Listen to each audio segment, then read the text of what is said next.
Alright, today we're going to be doing some real fun stuff. I'm going to be using an angle grinder to cut off some more of the snowblower's auger housing. That way Marta can get around the ground easier. Because so far she's been brushing up against the ground. So, I'll sit down the camera and we'll get to it. Now, I got myself a Harbor Freight Special angle grinder. Only cost me like 15 bucks and another about 6 for a pack of 10 grinding wheels. Some water, just in case something catches fire. And of course, safety earmuffs and safety goggles, because it's loud and sparks fly everywhere. So, we're going to cut off a few inches of the auger. Hopefully that'll give it enough room to drive around.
And there we go. Another piece removed from the auger. So now, what we're going to do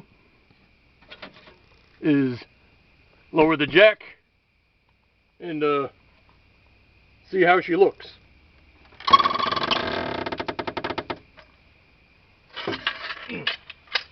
There we go. Looking a little bit better.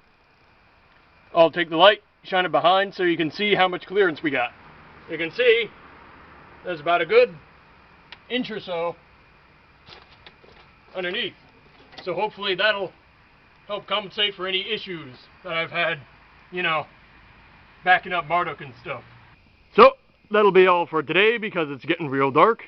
If you do enjoy my content, be sure to like and subscribe, share it with others, and I will see you next time when it's lighter. Bye-bye.